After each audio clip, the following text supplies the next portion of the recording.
2047 तक अमृत काल में भारत को विकसित भारत बनाने के लिए, एक डेवलप्ड इंडिया के रूप में स्थापित करने के लिए नींव बनाते हुए मोदी जी तेजी से आगे बढ़ रहे हैं। निर्मला सीतारमण जी का 7वां बजट होगा और इस दृष्टि से भी एक ऐतिहासिक रिकॉर्ड होगा कि एक नारी शक्ति, मातृशक्ति के द्वारा ये 7वां बजट प्रस्तुत किया जाएगा। और इसी तरह से मोदी जी द्वारा भी तीसरे बार प्रधानमंत्री बनकर के पॉलिटिकल स्टेबिलिटी इस देश में स्थापित हुई है। इस देश की जनता ने मोदी जी को लगातार तीसरी बार आशीर्वाद दिया है। यह आशीर्वाद, यह जनादेश प्राप्त करने वाले नेहरू जी के बाद वो भारत के पहले व्यक्ति होंगे, नेहरू जी के बाद। तो इस तरह की परिस्थिति में देश को विकसित राष्ट्र बनाने के लिए एक मजबूत बुनियाद रखने वाला बजट होगा, जो कैपेक्स पर, जो भारत को मैन्युफैक्चरिंग हब बनाने के लिए, भारत को स्टार्टअप हब बनाने के लिए, एक नई ऊंचाई पर भारत को पहुंचाने के लिए नींव का काम करने वाला बजट होगा। और इस पे पूरा फोकस जो एक और वेलफेयर स्कीम पर भी होगा, गरीबों पर, युवाओं पर, मातृशक्ति पर, किसानों पर, इन सब पर फोकस रहेगा। वहीं दूसरी ओर देश को लॉन्ग टर्म में एक विजन के साथ ऊपर पहुंचाने के लिए किन चीज़ों की जरूरत है उस पर भी केंद्रित होगा। छत्तीसगढ़ में इंफ्रास्ट्रक्चर की ऐतिहासिक रूप से कमी रही है, चाहे मैं रेल मार्गों की बात करूं, चाहे नेशनल हाईवेज की बात करूं। हमारे प्रदेश के 16 ऐसे जिले हैं जिन पर रेल लाइन टच भी नहीं होती है। तो ऐसी, और एक और देखते हैं कि कुर्ला हावड़ा ट्रेन रूट भी, मुंबई और कोलकाता को जोड़ने वाली ट्रेन रूट भी हमारे छत्तीसगढ़ से गुजरती है। और जहां से ट्रेन रूट गुजरती है वहीं पर डेवलपमेंट मेनली छत्तीसगढ़ में आज़ादी के बाद ज़्यादा फोकस तरीके से हो पाया है। तो इसलिए रेलवे हो, नेशनल हाईवे हो, इस तरह के इंफ्रास्ट्रक्चर बेस्ड चीज़ों में छत्तीसगढ़ को ज़्यादा से ज़्यादा मिल पाएगा।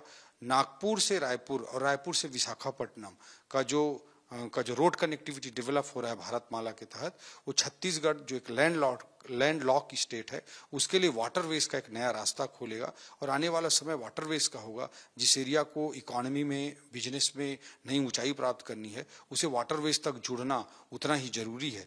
इस दृष्टिकोण से भी ये इस तरह के इंफ्रास्ट्रक्चर एक्सपेक्टेड हैं ताकि छत्तीसगढ़ को एक नई ऊंचाई पर ले जाने में मदद मिल सके। सर, आपने इंफ्रास्ट्रक्चर की बात की, यहाँ पर डेवलपमेंट पे छत्तीसगढ़ जोड़ दिया। कुछ दिन पहले आप दिल्ली पे गए थे सर, रायपुर खास जो है कैपिटल रीजन को डेवलपमेंट के लिए लेकर वहाँ बातचीत हुई थी। तो क्या लगता है कि सर आने वाले में जो डबल इंजन की सरकार है वो रायपुर वासियों को कब तक इसका असर या फायदा नहीं?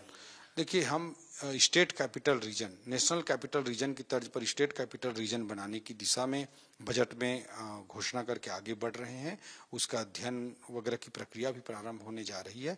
इसमें नवा रायपुर, रायपुर, बिरगांव, दुर्ग, भिलाई, राजनांदगांव जैसे शहरों को जोड़कर एक अर्बन ग्रोथ इंजन के रूप में स्टेट के लिए इस रीजन को डेवलप करने की भविष्य की स्ट्रैटेजी हमारी सरकार की, मुख्यमंत्री जी के नेतृत्व में रहेगी।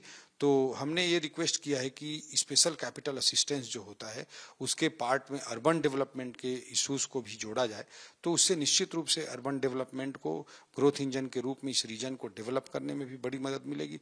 इसके अलावा बस्तर, सरगुजा जैसे हमारे जो क्षेत्र हैं, या मैदानी छत्तीसगढ़ जैसे क्षेत्र हैं, अलग अलग क्षेत्रों की अलग अलग रिक्वायरमेंट्स हैं। उन रिक्वायरमेंट्स को हम एड्रेस करके अच्छा कर पाएंगे। इसके लिए हमको केंद्र से मदद मिल रही है और मैं विश्वास रखता हूँ कि आने वाले समय में और मदद मिलेगी। जब भी सर बजट आता है, केंद्रीय बजट या कोई बजट आता है, तो ये बात होती है कि जो महंगाई है उसको लेकर के आम आदमी या गृहिणियाँ जो है परेशान रहती है। तो आपको क्या लगता है कि इस बार आने वाले में किस तरीके की रियायतें या राहतें मिल सकती हैं? भारत के राजनीतिक इतिहास, आर्थिक इतिहास का आप अध्ययन करेंगे तो जब जब कांग्रेस की सरकारें रही हैं तभी इन्फ्लेशन बैड इकोनॉमिक मैनेजमेंट के कारण बहुत ऊंचाई तक पहुंचा है। कभी डबल डिजिट पे पहुंचा, कभी 27-28% तक इन्फ्लेशन पहुंचा।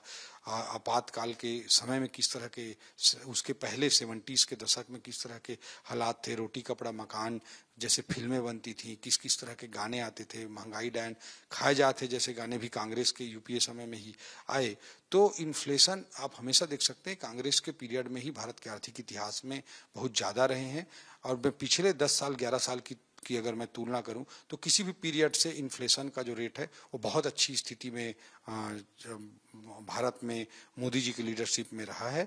और उसमें भी जैसे कि डीजल पेट्रोल पे स्टेट को जो कंट्रीब्यूशन करना था पिछले 5 सालों में, उसमें भूपेश बघेल जी की सरकार ने यहाँ पे नहीं किया था। मैं मानता हूँ कि महंगाई भी, इन्फ्लेशन भी कंट्रोल में रहेगी, इस तरह का बजट होगा और देश को नई ऊंचाई पर पहुंचाने वाला भी होगा, इंफ्रास्ट्रक्चर को भी रिप्रेजेंट करने वाला, उसको एक नई ऊंचाई देने वाला होगा और महिला, युवा, किसान, मजदूर, उनके इश्यूज को भी एड्रेस करने वाला बजट हो।